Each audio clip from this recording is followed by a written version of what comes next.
One of the things that I've noticed as I've grown in like more traditional schools and also in a project-based learning school is that when there are projects that are really centered around like our curiosities, it definitely feels like play. And just having us go into the field and actually talk to people and actually learn more about communities or do research on our own, it definitely feels a lot like, we are learning in a very organic way. And I think teachers that can really cultivate a fun environment for that, and like it's completely normal to not know the answers to things and to actually learn more and to talk to other students about those things. I think that has been something that's really made me feel like, oh wow, school can look totally different than what I've been growing up with and was used to. This is High Tech High Unboxed. I'm Alec Patton, and this episode is being recorded live at the 2025 Deeper Learning Conference in San Diego, California. You all in the crowd, make some noise so the folks at home can hear you. It is my profound great pleasure to introduce the man who's going to be facilitating the session. He's the Senior Advisor on Teaching and Learning at EL Education. He was an elementary school teacher for 28 years, and he's written and co-authored several indispensable books on education, including the book that made me decide to become a teacher, An Ethic of Excellence. A book which every time I pick it up, I cry, but like in a positive way. Everybody, put your hands together for Ron Berger.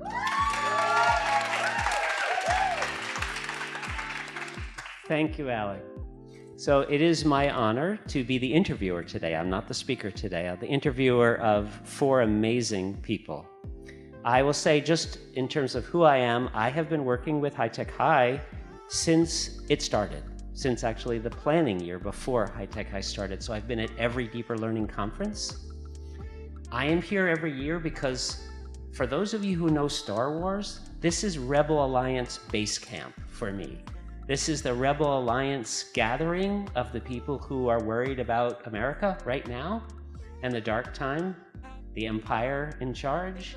But we are a Rebel Alliance, all of us from all over America and the world working together for this. This conference always gives me hope. We're in this together, part of the resistance.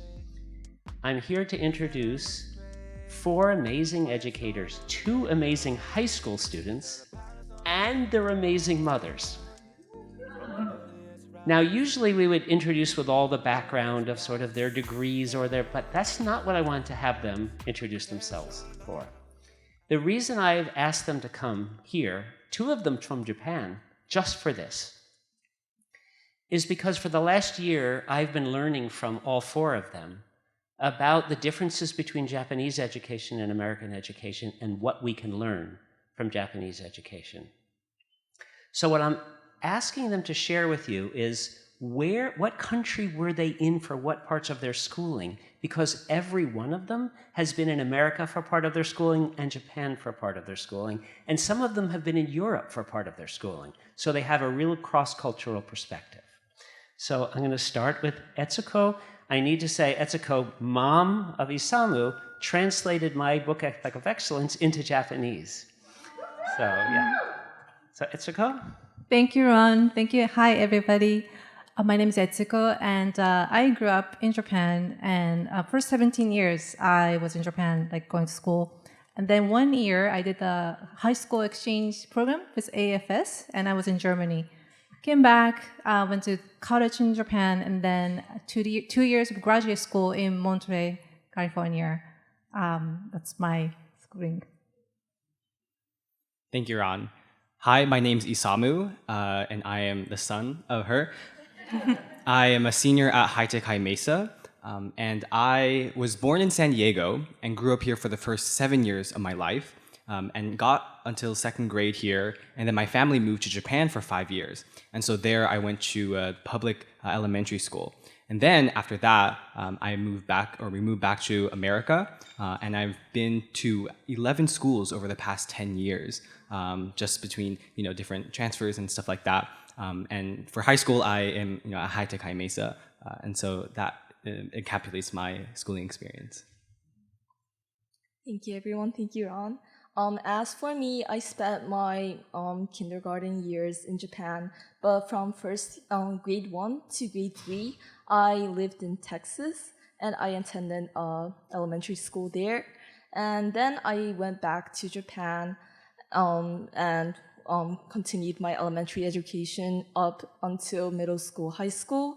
And last year, for a year, I went to an exchange program in Spain and spent a year as a high schooler there. But now I'm back in Japan and studying in a Japanese high school. And Hanako. Oh yeah, your name. I'm Hanako. Sorry, forgot. Hello, my name is Sato. I'm mother of Hanako. And first of all, I have to admit that my English is not very good, but I'm just trying to talk. And actually, I was born in Japan in 1971, and I was born in a small city in southern part of Japan. So when my family came to Tokyo, my classmates laughed at me with my dialect. And then after I graduated from college, I spent 2 years in the United States doing my master's degree. And then I came back to Japan, and so basically I'm in Japan, and I'm doing the PDs in Japan right now. Thank you. Great. And Sato-san is a professor in Japan and an author, and is writing a book right now on democracy and education, which we're very excited about. So the first question I'm going to put to them is about how Japanese schools unlock the potential of students. This is not a presentation or a conversation about which schools are better. This is not trying to use the provocation of, are the schools in America better or the schools in Japan better? It's what can we learn from Japanese schools that we can borrow for here, and what can we learn about the best of American schools, like the high-tech high schools, that we can take back with us? So we're really looking for things we can borrow. I do want to say, when they're sharing, it will be clear to all of us that there's cultural differences. And it's easy to think, oh, that works there because of this culture, just like it would be easy for them to think, oh, that works here because of this culture, and to think it's impossible to move that practice here. But we don't think that's true. I'll use a very specific example. We're going to start with talking about how Japanese students take responsibility during the day outside of class in a very different way than students in America. And you could say, but that's because Japanese culture supports that, and American culture is very individualistic, and we don't support that. But one example is that in Japan, students clean their classroom instead of having adult custodians come in to clean. Japanese students serve meals to each other. They clean up from meals for each other instead of having adults hired to do that. You could say that's not possible in America, but in my classroom for 28 years, my students did all the cleaning, all the setup, all the care of everything. Because if you ask American students to do that and you empower them, they will do it. So I'm hoping when they share stories, we don't think, oh, that's because it works there, but it wouldn't work here. But we think, oh yeah, we could bring that here. So the first thing I'm going to ask all of you about is, what are the kinds of things in Japan outside the classrooms that students are trusted to do without adult supervision, where they self-organize to do in ways that we don't do at all here? So I'd like you to talk about classroom setup, cleanup, clubs, getting to school, all the things that Japanese students do that we don't feel like we can trust American students to do. Isama, why don't you jump right in? Thank you, Ron. So when I was in elementary school, I actually joined percussion, like a brass orchestra group. And I was in 3rd grade when it started, or 3rd and 4th.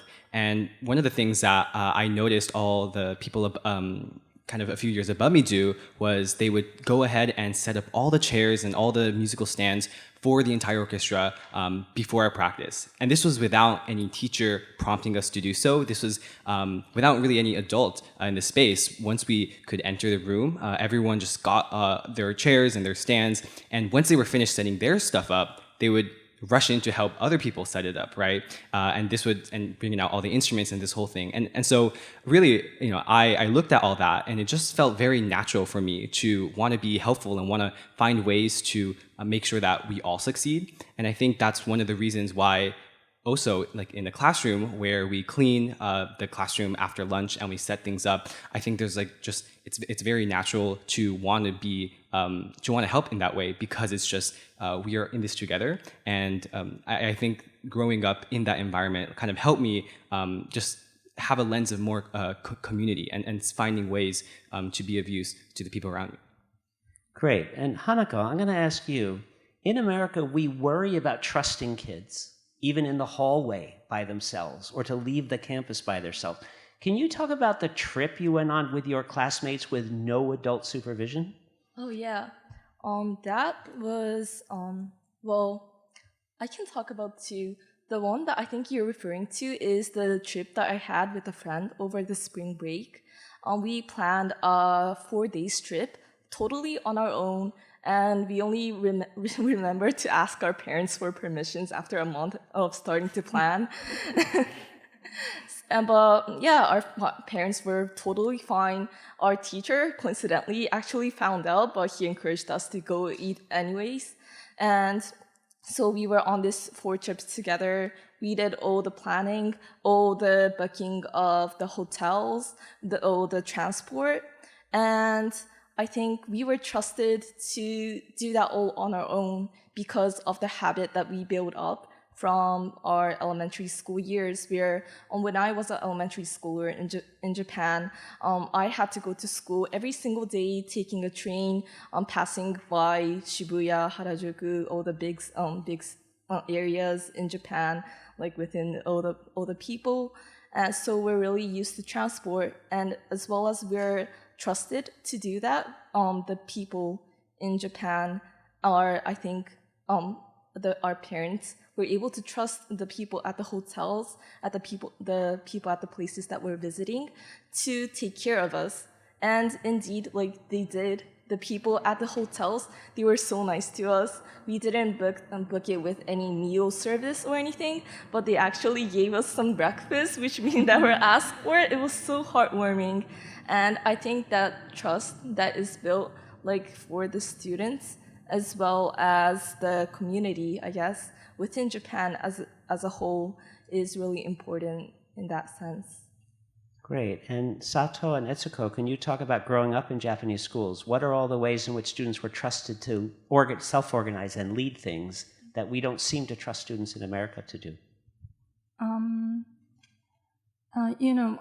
When she became a first grader, she goes to school.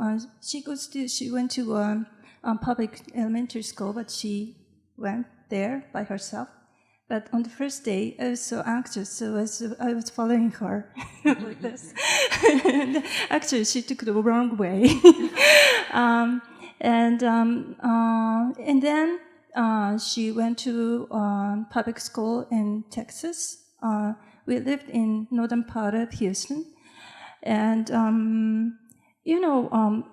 I really liked the environment there, and actually that school was so liberal, so that they didn't even do the Christmas celebration because many students come from other countries, so that every student presented the world celebration. So she presented the Japanese celebration New Year, but in the science fair, I was kind of surprised because all the teachers and parents did all the preparation, and in Japanese schools.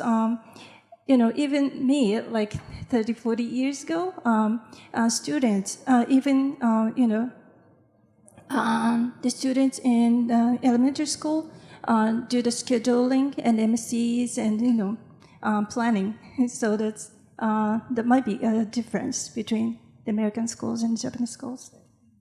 I have a very similar experience with Sato, but actually maybe the opposite. I moved to San Diego 2002, and he was born 2006. And by the time we moved back to Japan 2014, he had like several years of me living in the States. So I met with my friend, and she asked me, do I feel like I'm now American? And I thought about it, and I'm like, funnily enough, I don't feel like I'm American, but I do think that I'm an American mom. Meaning that in the States, I do what everybody does here, right? Like driving kids and door to door. So it's like they don't, at any moment, they are not out of sight of adult. But in Japan, we have to do, like, let them go on their own to school. So when we first moved to Japan, I would follow them. Not just like doing this, like, like from like, thing, but just directly like walk with them. And I did like 3 days. And then elementary school teacher in Japan, like, Okasan, mom, it's okay. Like, you don't have to do that anymore. This is Japan. I'm like, oh, okay. Even though I did myself do that, growing up in Japan. So I thought it was really interesting how I learned by being in the States, this is what we do, but it's a totally different environment. And I remember that conversation distinctly. Great. And I often say, one of the examples I often use in America and how we don't trust kids is that in middle schools in America, kids are not trusted to even be in the room alone. Like if the teacher leaves, they worry that kids are unsupervised for 1 minute. And then those same students go home and people hire them to be their babysitters, which means they watch the most important thing in the world in those families' lives to take care of their children in emergencies, to make sure the children are happy and safe. And they go out to dinner and they think, this young woman is trustable with the most precious thing I have in the world. And then the next day, they go to school and they're like, we can't trust you 1 minute in the hallway. These are the same kids as we trust with the lives of our children. How do we assume they're not capable? So, Isamu, you mentioned something interesting to me about how in American schools, kids feel like if they're not told what to do, it's not their responsibility. Because it's like, oh, the school didn't force me to do this, to get set up, to self-organize, or to get everything running, so I'm just going to slack off and be a jerk. Whereas in Japan, the kids assume this is up to us. Can you talk about the self-organizing, all the ways that you've seen kids self-organize in Japan? Yeah. One of the opportunities that I had 2 summers ago was I got to study abroad in Japan, which is kind of strange because I also was there in elementary school. But when I was there, we had a music festival, and one of the things I witnessed was every class is organizing performance, and they actually edit the music themselves and actually write kind of parody lyrics to it and choreograph it themselves. And during their recess time, most classes actually, they would find ways to rehearse by themselves, right? And this is actually something that I think a lot of other clubs, even in America and other countries as well, do, which is, when it comes to like performing arts or musical groups, right? A lot of kids manage to self-organize. And I think especially when you have multiple grades coming together, there's a natural sense of like you're looking to people who have been here before kind of as your leaders, and you're finding ways to, practice as a group. And I think that's one thing where, this idea of taking responsibility, I think it's really felt within the kids that, if this is going to be shown to a public audience, if our parents are going to see this, if our classmates are going to see this, we really want to put something that's really high quality.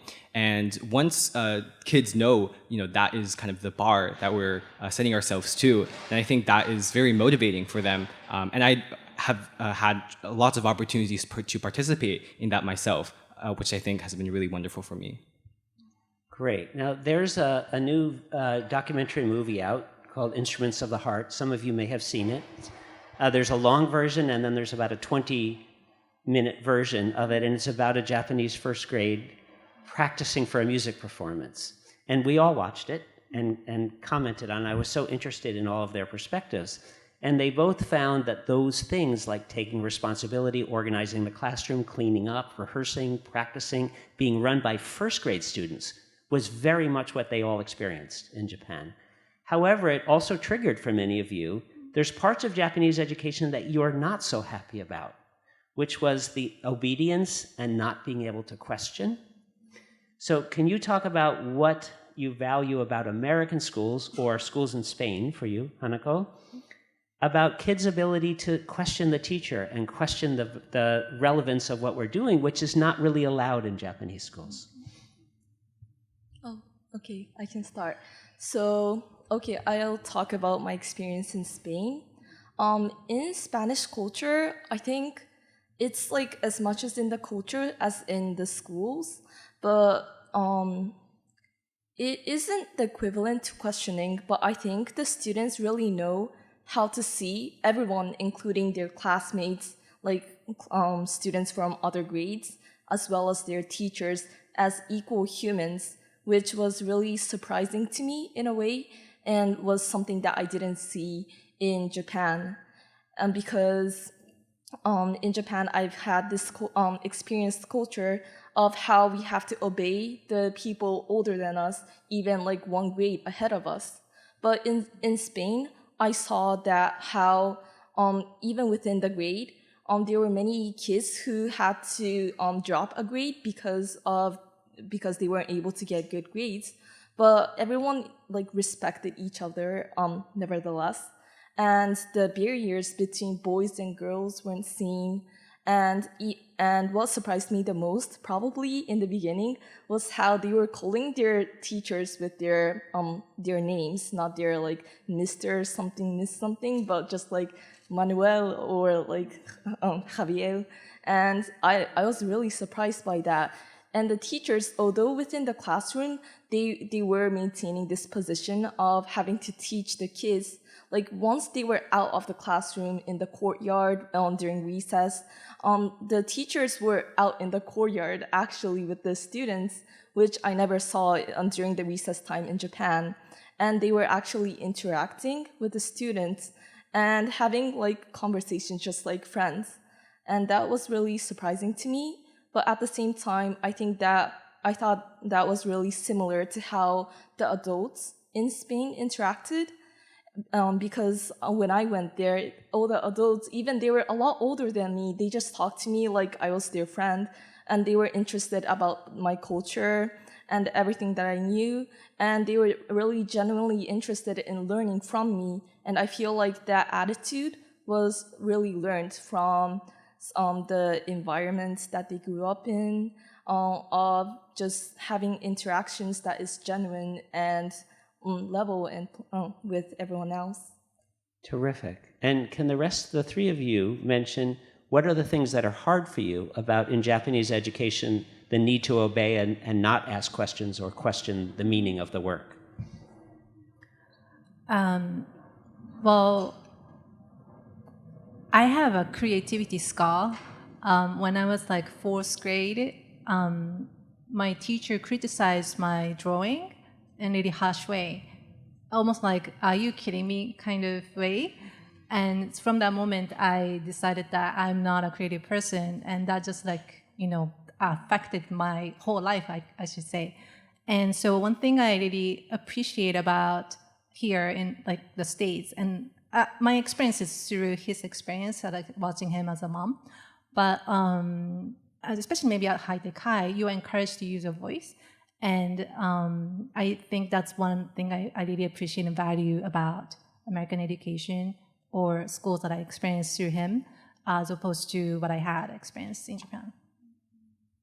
Yeah, and I would also say I definitely stood out when I was in Japan as an elementary school student. I definitely have a rebellious spirit inside of me. And I think, part of that is my curiosity for lots of different things. And when there's a rule, like when I was in Japan, there's this really very like small thing where it's like you shouldn't eat dessert before your main meal. And one time I ate the dessert before the actual course, and apparently like one of the students told the teacher about that, and so there was a little like, and then Yeah, actually the teacher told me at the 3-week conference, Isamu eats orange first, and I'm like, okay, so. Yeah, so there's small things like that, but I think definitely once I came to America, like expressing your opinion and voice was something that I became more comfortable with. And it was actually a bit foreign to me because in Japan, for sure, it was interesting because I was doing performing arts, which is inherently you are expressing yourself. But then in the classroom, the atmosphere is like, don't express yourself, right? And you want to be kind of the average or just act kind of normal, so to speak. And so I think that's one of the, it's almost like even within the same country, you have very different perceptions of what a space is supposed to look like, depending on whether you're in the classroom or outside the classroom in a performing arts group. So I think those are just different experiences that have like just been contrasting to me, and it's been fascinating to experience those things. Okay. When people say praise the Japanese system, like about cleaning rooms together and preparing lunch together, I was like, I don't know how to say that. I remember when I was elementary school, I was a picky eater, and I couldn't finish eating lunch served by the school. The lunch, you can't, you have to eat up all the things, but the menu was determined by the school. And it was really hard for me to finish all the things. And after lunch, the students will start cleaning the room, and the students will move all the desks and chairs to the side of the classroom. And I was like, I was in between the desks and chairs, and other schoolmates moved my desks and chairs toward the edge of the class. And, I had to eat the lunch, during among the dust. But still, I couldn't say I can't eat up all the things, or I couldn't say like, I don't feel good if if somebody moves my desks and chairs. That happens in Japanese classrooms. Great. And so I think it's clear we're not saying one is better than the other, but there are aspects that are challenging and that we're not untapping, we're not really unleashing student potential in America, and then in Japan in other ways, which is really interesting. I think we should transition to questions from the audience. So you can ask a general question of everyone, or you can ask a follow-up question to any one of these people about sort of, tell us more about how this happens in Japan, or your reaction to this. So anyone can start.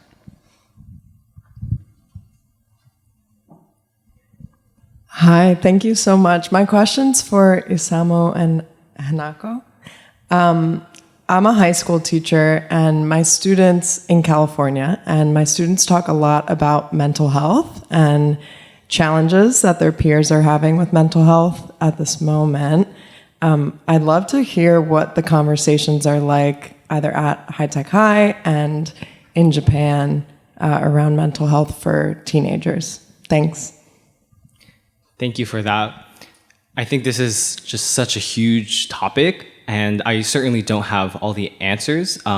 But at High Tech High, one of the things that we're really fortunate to have is a lot of services that students can use. And these things are promoted by the teachers and by the directors. And we have a school psychologist, and we also have a support dog who is like just beloved by all the students at the school, and we like celebrate his birthday, and it's just a really wonderful communal thing. So I think schools having these services and spreading awareness for them is one big aspect of it. And also I think because our schools are quite small, we only have like 100 people per grade, I think that allows for a closer connection between teachers and students. And because of that, I feel just because I've been to a lot of different schools and kind of understand the different cultures that I've experienced, definitely at High Tech High, there is a greater sense of connection and the ability to reach out to one of these adults if you have things that you're going through or things that make you uncomfortable or stuff like that. And I think that that's been a tremendous help for me as well, just knowing that, the people around me can have a safe adult they can talk to, and are supported in that way. I think that's very comforting to be a student as well. Thank you for your question. I think this mental health is what Japanese schools struggle the most with in a way, because just in general, suicide rates among kids I think is very high in Japan, and bullying is a big problem as well. And as of my experience, I've had two of my closest friends actually who struggled with mental health while I was attending Japanese school. And they, at one point, they stopped coming to school, and they ended up having to transfer to another school. So that's a really personally a big question for me as well. And I think in Japan, there's a lot of pressure, both from the school as well as the students' parents, to achieve high academic grades or scores. And that, I think, intervenes a lot with the students being able to focus on their physical as well as their mental problem. Kids cut up their sleep to study, and I think because there's so much pressure, although there is a counselor in school, no one really can reach out. And I've heard that those actual friends who ended up transferring to another school because of their mental problems, they felt intimidated to go to the counselor because they thought that it was a sign of weakness. And I think that's something that should be changed, and I hope would be changed. And just to follow, to say, you may know this already, but the leading cause of death for teenagers in America is guns, and the leading cause of death for teenagers in Japan is suicide. So we both have serious problems in our cultures. Hanako, I want to shout you out because in your school you actually tried to raise the question of stress on children, and Hanako actually tried to get her classmates to work together to lobby for change, for less pressure in her school, but it was not an easy process. Thank you. Another question.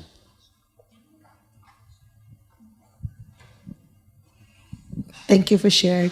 Marcia Thorne. I'm at New York at a performing arts school, but previously I was at a public school in New York, high school, middle school to high school. And thank you for sharing. My question is for both of the students as well. So when you mentioned that the guidance counselor was frowned upon, I think in America we have an overabundance and usage of our guidance counselor, and not in a bad way, but students may use it as a way to avoid going to class, so to speak. But I also worked in spaces, as I was sharing with my principal friend here from Australia, about restorative practices. And in that, we would have teachers, we would have parents, and we would do just circles to talk about these SEL components. And I didn't know if Japan was embracing that as well, if you had the opportunity, and if do you see more of a grow of that to address concerns, to activate student voices? For me, I'm not very aware of the history behind, so I don't know how much it changed over the years.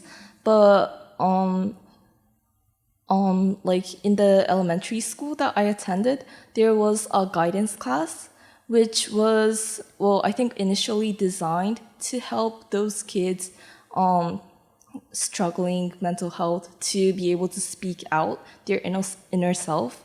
But I think because Japanese schools are structured very strictly, they also work by a textbook that they have. So like what they do in the guidance class is more of how to be able to behave properly. So it's like how to be able to schedule your days so that you could work efficiently and will quote unquote like rest efficiently, which is in turn more of a stressor for kids.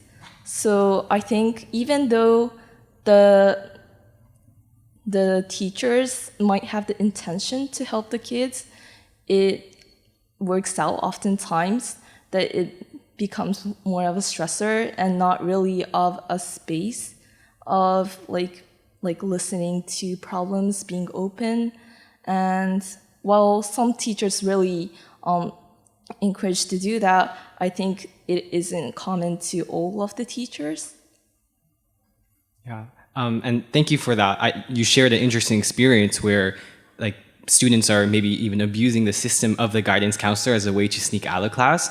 And I think, like, just from like the point I think you bring up is like there's not a one size fits all, right? And every school environment is in a different place. And so I think, you know, maybe some of the schools in Japan, we're still at a step of normalizing going to counseling or normalizing getting help, right? And not seeing that as a weakness. But in other settings, it might be that, you know, it's actually that a different kind of approach or a different understanding of what this service is used for might need to be developed. And also, just going to your point of like restorative conversations, I'm fortunate enough that like the dean of students at my high school is like very well practiced, and so she and I we had restorative conversations quite recently also. And so I think that has definitely just been something that I are very appreciative. But I think having the awareness of different schools are in different places, and being able to not just like blindly apply just one approach to all of them, but to actually understand what's going on at that school and what are the students' relationships with these services, or what are the parents' understanding of these things, and then be able to change the way you talk about these things or get people understand it and get people aware about it, I think is something that will be really important.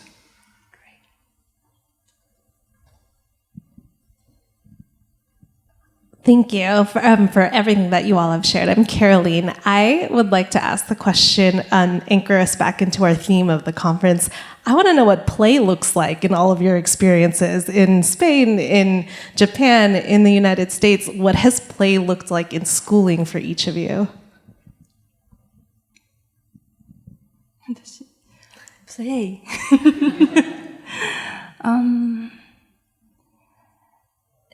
You know, like Hanako had a great trip with her friend. You know, outside of classes, we have great fun. And actually, I'm providing PD to Japanese teachers and ask them what's the most fun time during when you are a student, and most of them says that's outside of classes. And it's you know, the classes are very structured and disciplined, but outside of class it's more relaxed. So and play. But we have freedom. You know, when you get like 12 years old, if you can ride on trains and go to see museums and movies with friends, and I really had fun with my friends.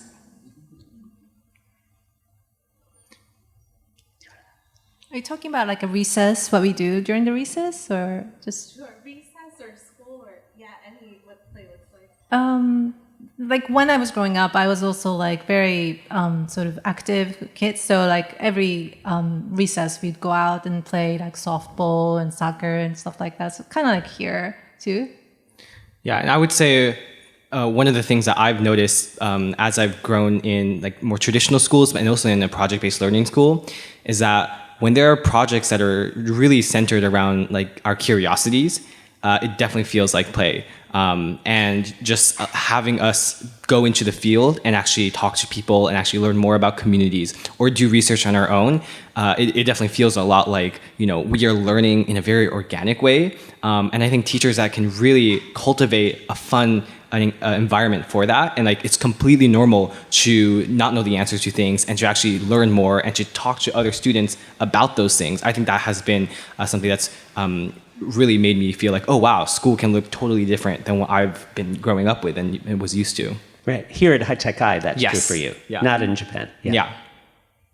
I think in Spain that was like really profound for me and really special because like it was the first place that I ever saw how like play seemed more important than studying.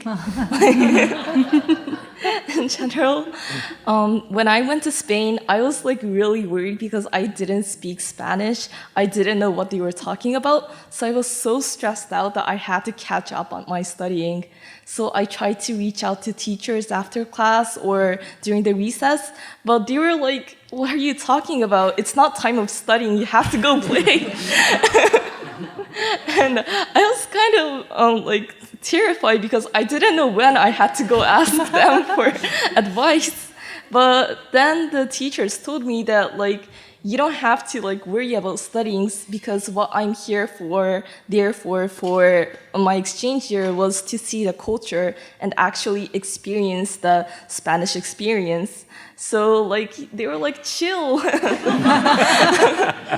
And yeah, the people were like that. My host sister, she went out almost every day with her friends. And as I said before, there were many young kids who had to drop down a grade because of their scores.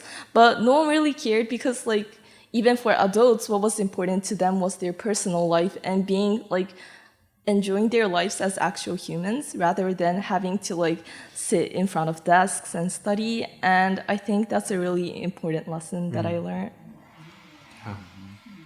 Thank you.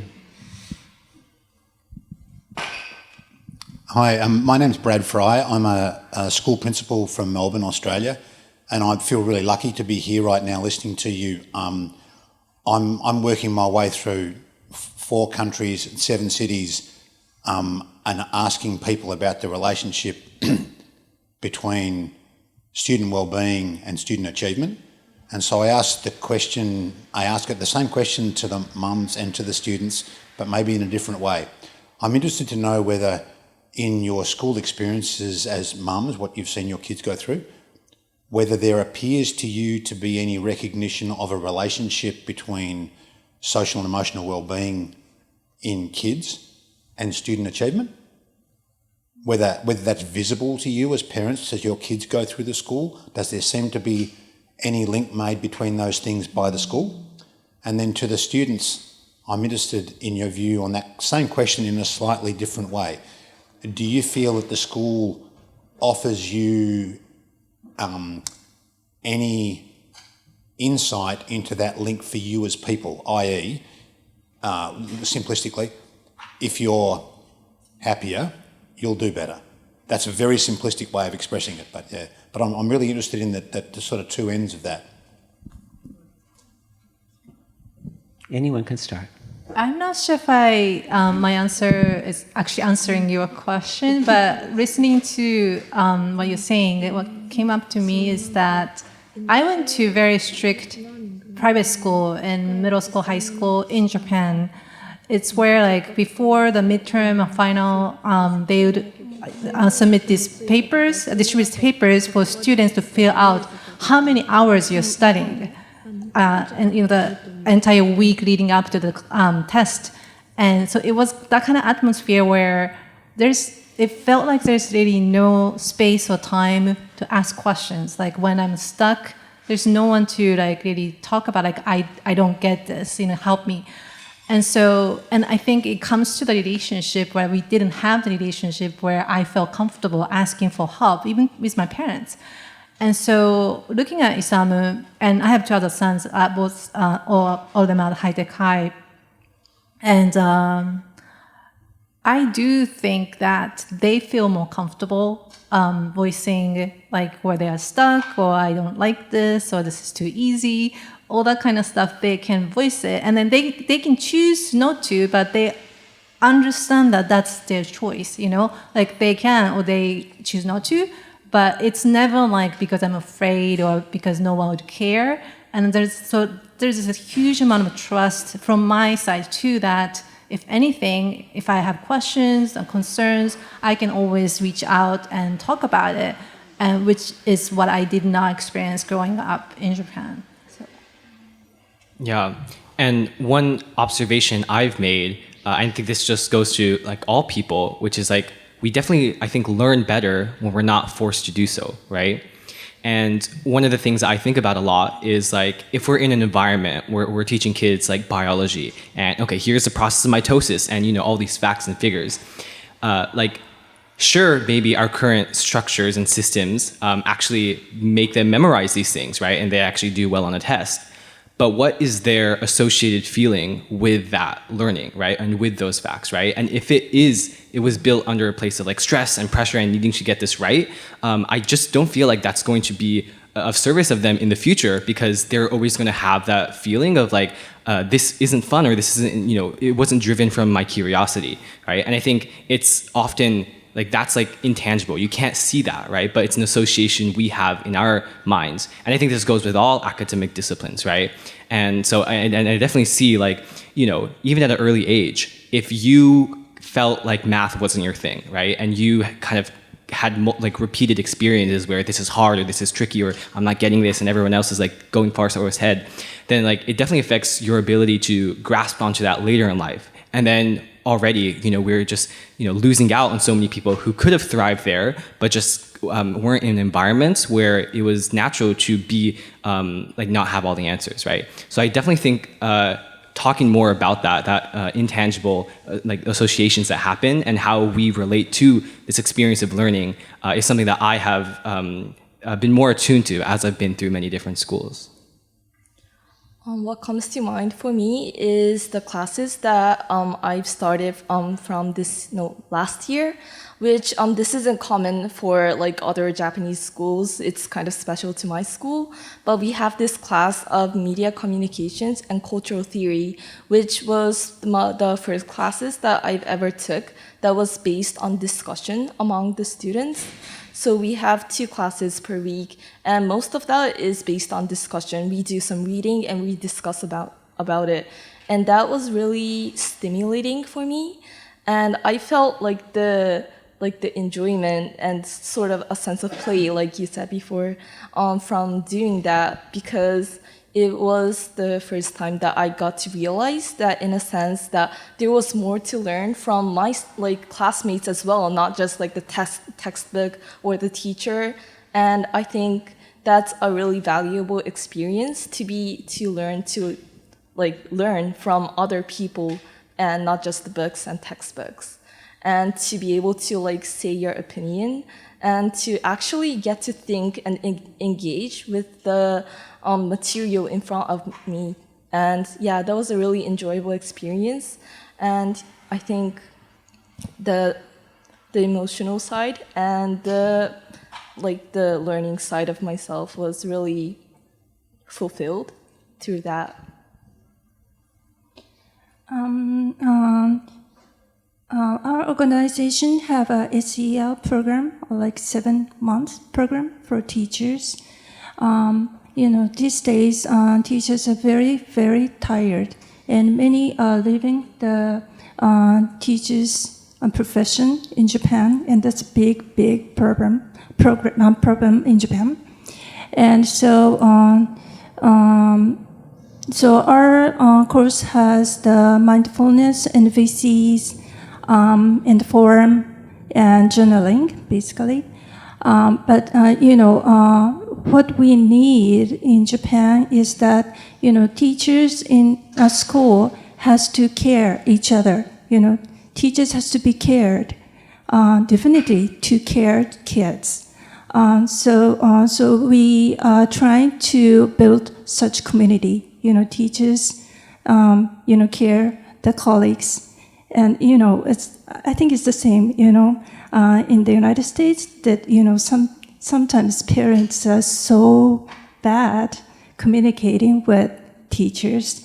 And so, in that case, teachers can collaborate, So, and I think SEL is very powerful in doing that kind of stuff.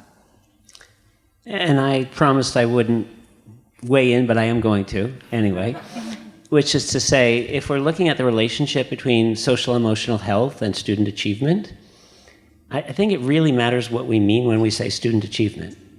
If we have a really narrow definition of student achievement, which is good test scores in the moment or good academic success, it's possible to stress out students and still have them do well. So I'll point out that, Hanako, I know you, and you took the SATs in English and got amazingly high scores, and yet you have not felt happy with the stress you were under. Etsuko, you were not happy with the stress of your school, and you're so happy with your 3 boys here at High Tech High, but you went to a great university and were very successful. If we instead define achievement as having a healthy relationship to learning, having learning that connects and you can use in your life, having like a good life because of your schooling, then the relationship is a very different thing. So I think the way we often define achievement is Hanako got great SAT scores, therefore she was high achieving, therefore it worked to stress her out. And Isamu, you're pointing out that if that process makes you hate learning and hate studying and hate that subject forever, maybe it wasn't a really good achievement in that way. And so I think the way we talk about achievement really matters there. Okay, we have time for one more question, and then we'll do closing comments from each of you.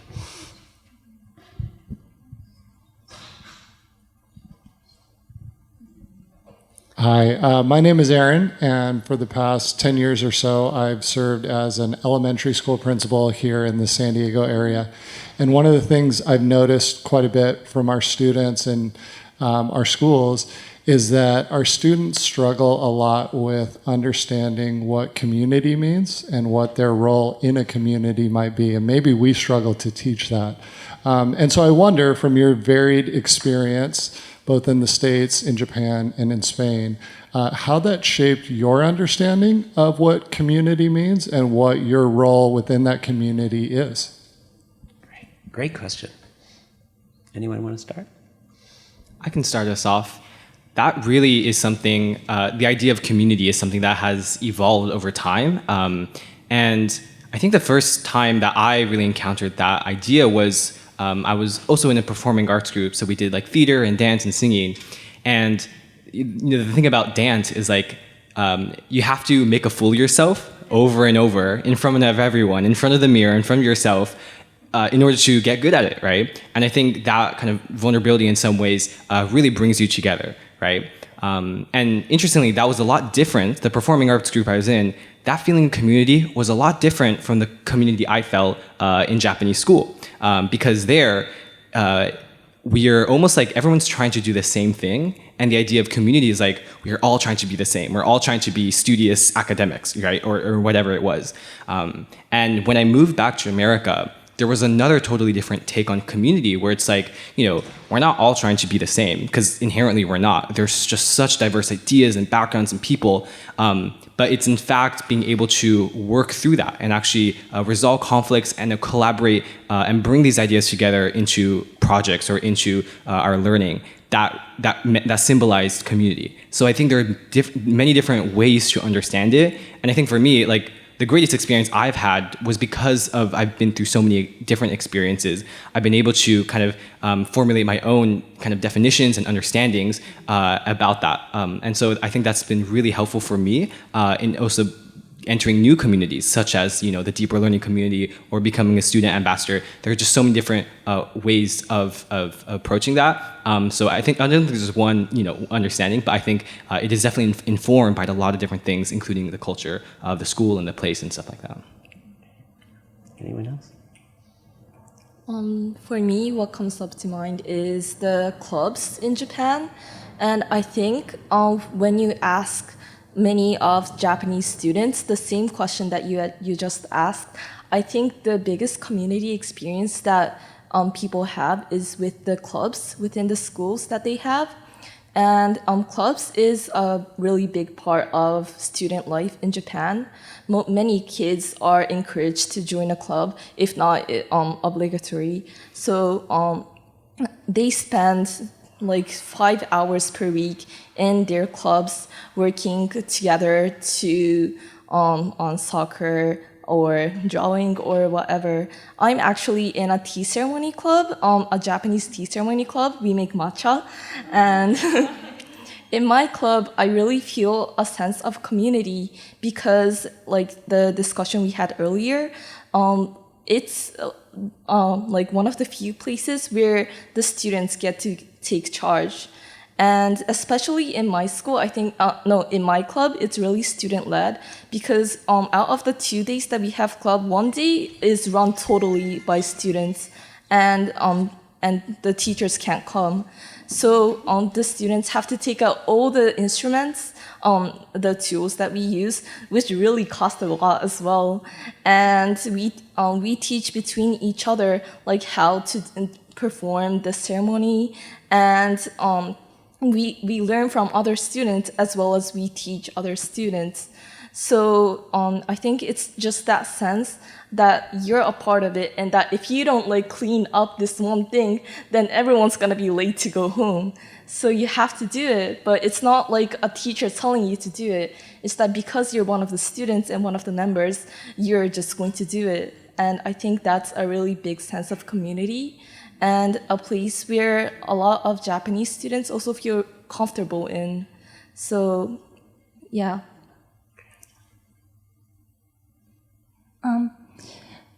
Talking about community, our Japanese, how do you say that, the curriculum standard, the Japanese government changes our standard every 10 years, and our current curriculum, put emphasis on the school community within social community. And for example, we have lots of earthquakes in Japan, and last year we had a big earthquake in northern part of Japan, and in that area, the kids in one of the schools, the kids interviewed a fisherman there, and they started to make a new food product, and then they were so excited to sell the food product to the people in all other parts of Japan.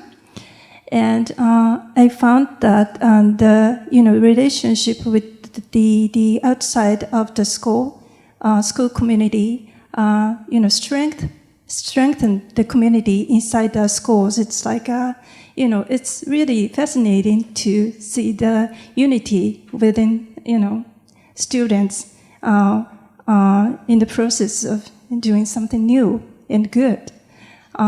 So things are changing, and teachers in Japan are struggling to plan those kind of things, because teachers or I don't have such experience in schools, but they are trying, and I'm so happy to see them struggling and making efforts. And Etsuko last. This is the final thoughts that we're sharing? No, just any thoughts on community that you'd want to share. Well, I was actually struggling to come up with what did I think about community when I was growing up. And now that I heard like a club was one of the different resources, although I did not have the concept of community when I was a student. But as a mom, I definitely feel like I'm a part of a school community, especially at High Tech High. We have Miss Juliet over here, middle school teacher. We have like a once a month, Java with Juliet, or like a student meeting so parents get to talk to the director on constant basis, and that's something that I did not experience in Japan. So through sort of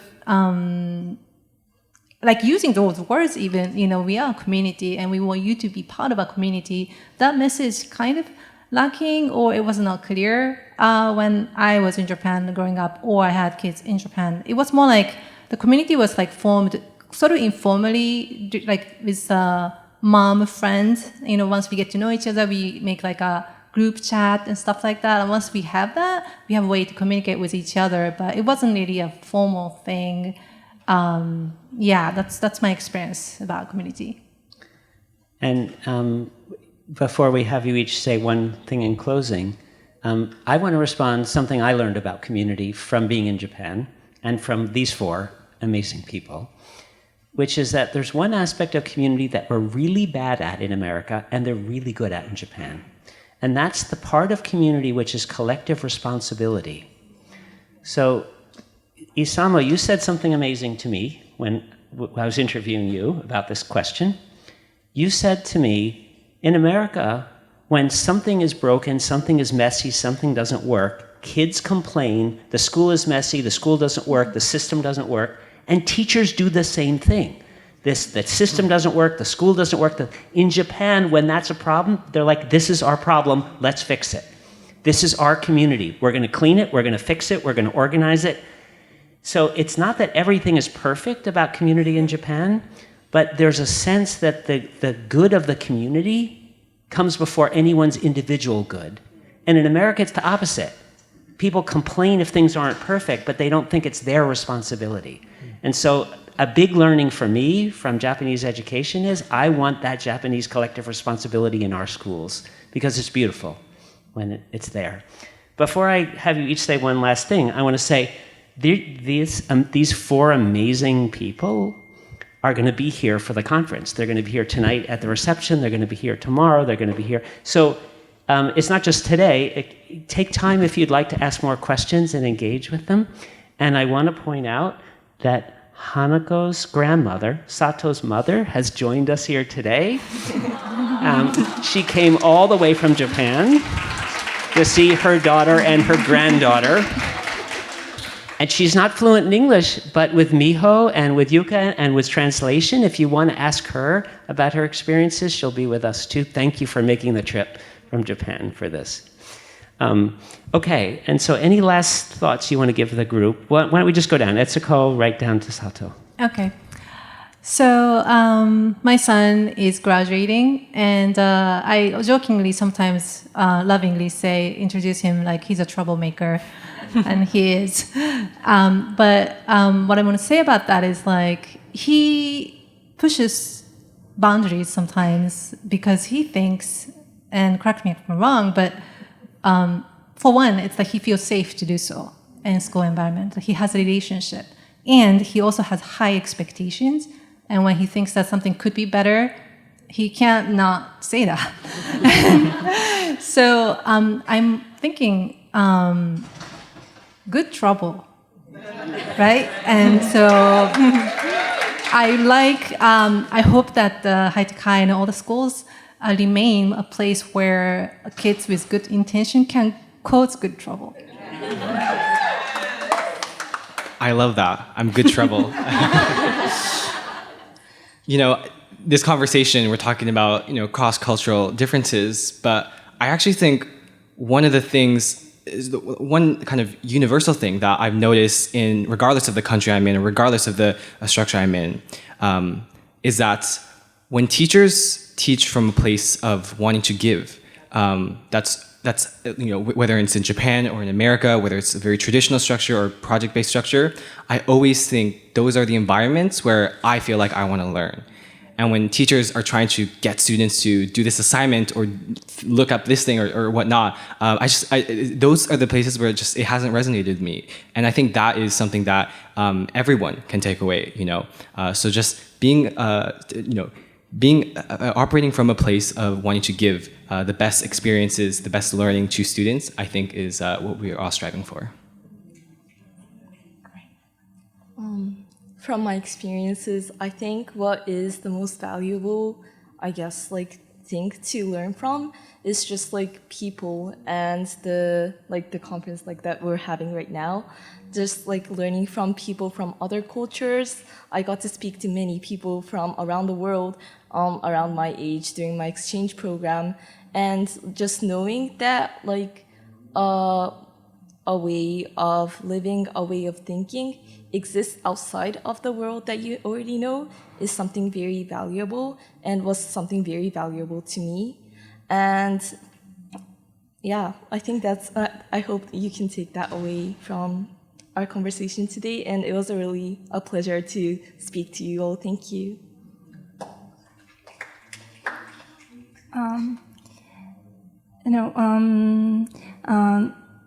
Through the discussion between four of us, before that, I thought the Japanese education was really bad I didn't see any good things in education, but after the encouragement or your some comments about good side of Japanese education, now I feel that Japanese education is not that bad.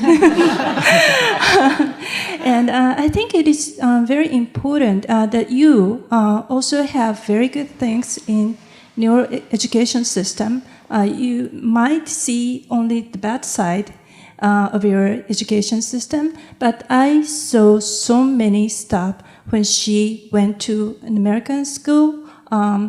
When she was in elementary school, I saw so many things, good things and loving things. And so, maybe it's important for all of us to see inside and to see the good side of us. And that's my learning. Well, one of the great privileges of having worked with High Tech High since it started is that they asked me to host a den, and they said, you can invite anyone you want in the world. Can you see why I invited these 4 people? They're like, wow.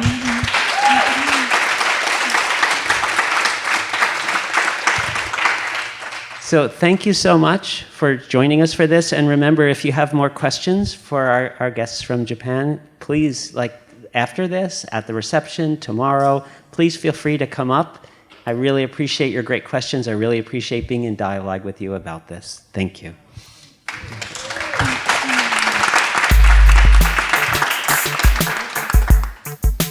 High Tech High Unboxed is hosted and edited by me, Alec Patton. Our theme music is by Brother Herschel. Huge thanks to Ron Berger and all the panelists for this conversation. You can learn more about their work and more about the Deeper Learning Conference by checking out the show notes. Thanks for listening.